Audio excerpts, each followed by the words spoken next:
Hello students, welcome to the New Era Global School. Myself, Karan Sunagra. Welcome back to the chapter number 5, Acids, Bases and Salts. So topics to be covered in this video are salts and its classification, application of neutralization reactions. So let's start our today's session with salt. So when acids and bases reacts with each other, the salt and water are formed. Along with that, heat would get released. कि जब भी acid और base है वो mix होते या तो उनके बीच में जब भी केमिकल रिएक्शन होता है तो it produce salt water and release heat. Salt water और हीट है वो प्रोडक्ट में मिलते हैं, right. So a chemical reaction in which acid reacts with the base to form a salt is called neutralization reaction. कि जिसमें ऐसा reaction कि जिसमें एसिड और बेस है वो रिएक्ट करते हैं और सॉल्ट और वाटर प्रोड्यूस होता है, तो that process is called neutralization reaction.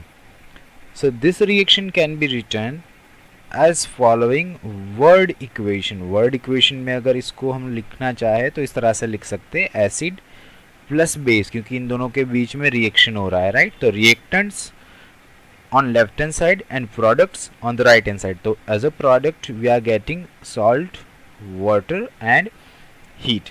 So few examples of neutralization reaction are given here. Hydrochloric acid reacts with sodium hydroxide. So this hydrochloric acid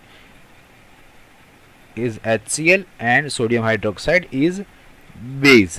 तो acid and base इन दोनों के बीच में reaction होके क्या बनता है, NaCl means sodium chloride, it's a one kind of table salt, and H2O means water. तो एसिड और बेस के बीच में रिएक्शन हुआ और सॉल्ट और वाटर मिले. Then next example is given, the nitric acid HNO3 reacts with sodium hydroxide. तो it produce sodium nitrate and water. Again next example is given, sulfuric acid reacts with potassium hydroxide and produce potassium sulfate and water. So this sodium nitrate, sodium chloride, potassium sulfate, these are the examples of salt. HNO3 is acid, sodium hydroxide is base, sulfuric acid, potassium hydroxide is a base. So acid and base reacts with each other and produce salt, water and heat. But remember one thing, salt is a general form, या तो आप ये बोल सकते हो कि general term है.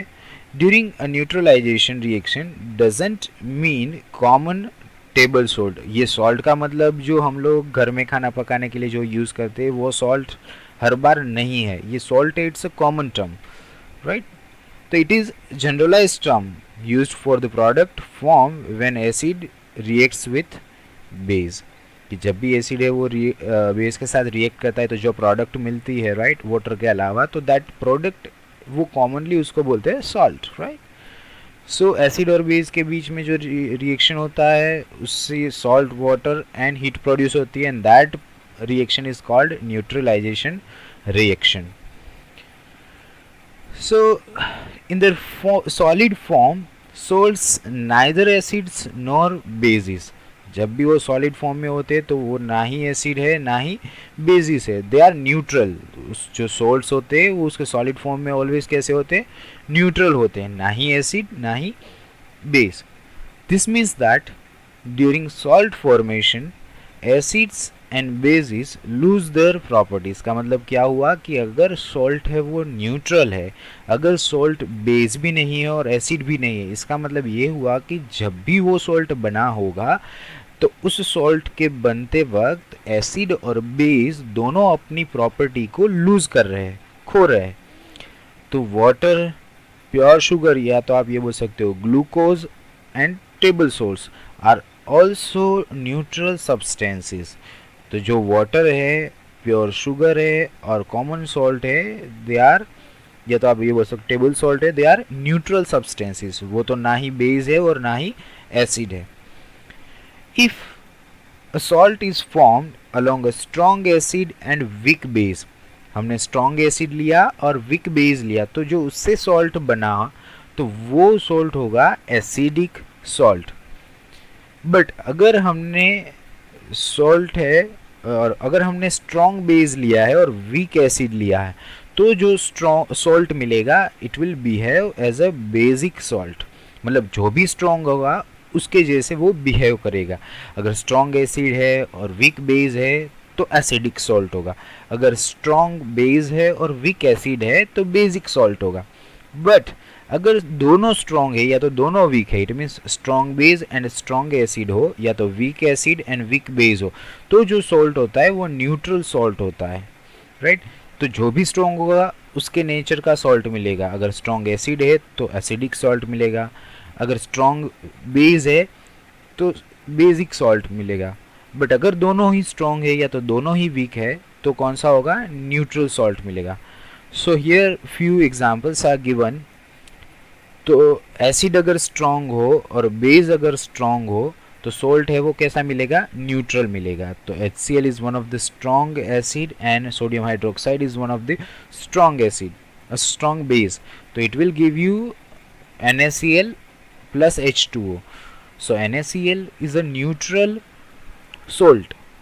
Then अगर weak acid हो like acetic acid और strong है वो base हो like NaOH, sodium hydroxide, so it will give you sodium acetate and H2O. तो ये जो बेस था वो स्ट्रॉन्ग बेस है, तो ये जो सॉल्ट होगा वो कैसा होगा, बेसिक इन नेचर होगा। तो सॉल्ट कैसा होगा, बेसिक। अगर स्ट्रॉन्ग एसिड है और बेस वीक है, इट मीन्स HCl है और एमोनियम हाइड्रोक्साइड है NH4OH, तो it will give you ammonium chloride and H2O। तो जो ये एमोनियम क्लोराइड है that's acidic salt. Why, because here acid is strong and base is weak. Then अगर दोनों ही वीक हो, एसिड भी वीक हो और बेस भी वीक हो, तो जो सॉल्ट मिलेगा वो कैसा मिलेगा, न्यूट्रल। तो एसिटिक एसिड और NH4OH, तो यहाँ पे जो मिलेगा वो ammonium acetate and H2O। So this are the reactions or the types of salt, either they are neutral in nature, basic in nature or acidic in nature.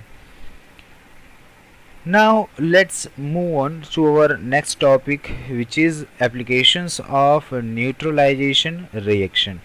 So neutralization reactions have varied uses in our day-to-day life.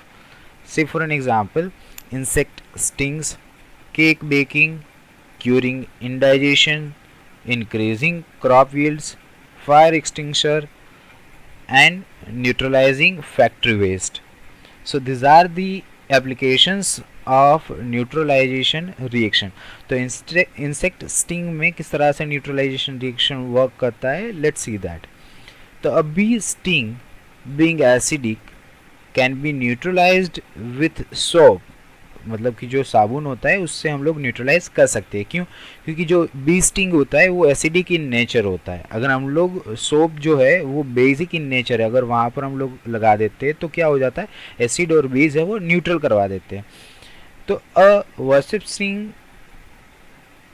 Being alkaline, वो basic nature में होता है, तो it can be neutralized with weak acid such as vinegar.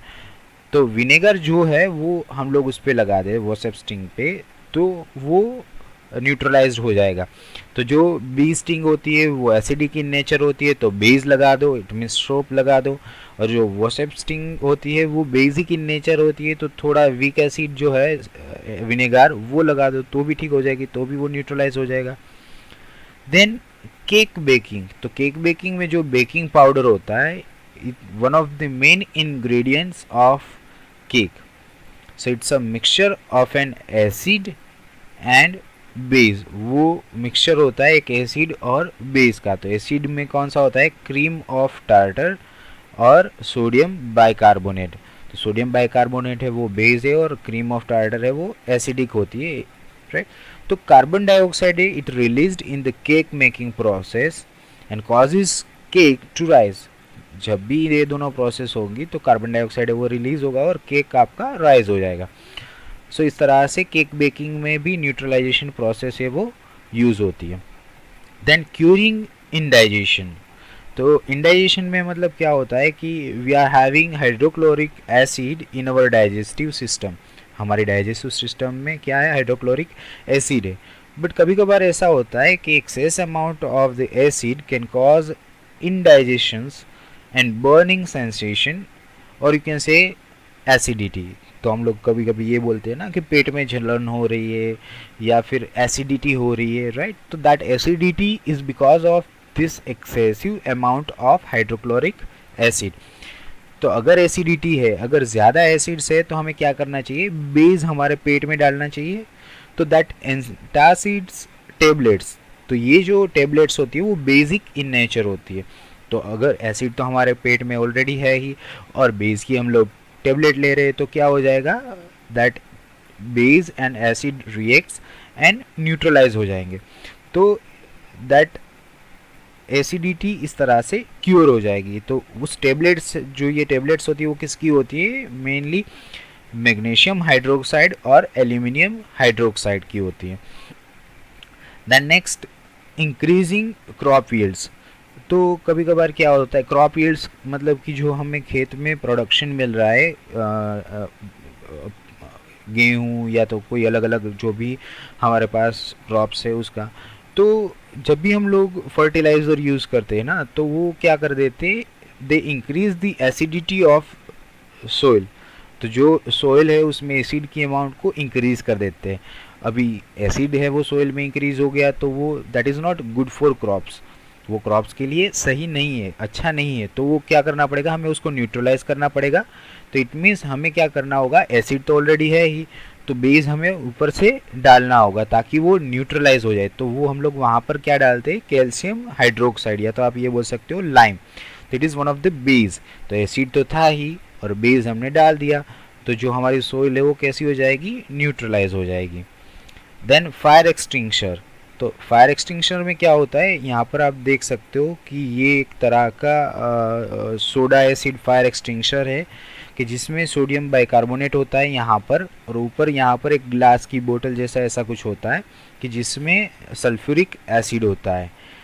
तो क्या होता है कि जब भी ये ग्लास बोतल है वो टूटती है तो ये सल्फ्यूरिक एसिड कहाँ पर जाता है, नीचे, and it reacts with sodium bicarbonate. अभी एसिड और बेस के बीच में रिएक्शन हुआ तो sulphuric acid and sodium bicarbonate के बीच में रिएक्शन हुआ तो क्या होगा कि कार्बन डाइऑक्साइड प्रोड्यूस होगा और न्यूट्रलाइजेशन प्रोसेस होगी। तो जो ये कार्बन डाइऑक्साइड प्रोड्यूस होता है वो थ्रू दी पाइप बाहर आता है, या तो आप ये बोल सकते हो carbon dioxide comes out of a nozzle and use to put out the fire. Fire को बंद करने के लिए या तो फायर को बुझाने के लिए हम लोग फायर एक्सटिंक्शर या तो सोडा फायर एक्सटिंक्शर यूज़ करते। The next is neutralising factory waste. तो to neutralise the acids waste from the factories, अगर फैक्ट्री में से जो वेस्ट निकल रहा है वो एसिडिक इन नेचर है तो हमें क्या होगा, करना होगा, ऑब्वियसली बेस के साथ मिक्स कर देना चाहिए ताकि वो न्यूट्रलाइज हो जाए, राइट। तो we treated them with slaked lime. So slaked lime it's one of the base. तो बेस और ये एसिड रिएक्ट करेंगे, न्यूट्रलाइजेशन प्रोसेस होगी, वो न्यूट्रलाइज हो जाएगा और उसके बाद हम लोग कहाँ पर छोड़ सकते हैं, रिवर में, ताकि वो हार्मफुल ना हो। So this are the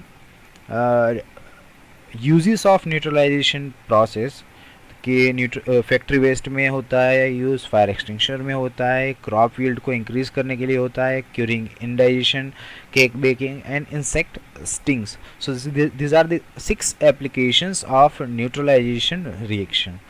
So that's it in today's video. I hope you have enjoyed it a lot. Thank you and have a nice day.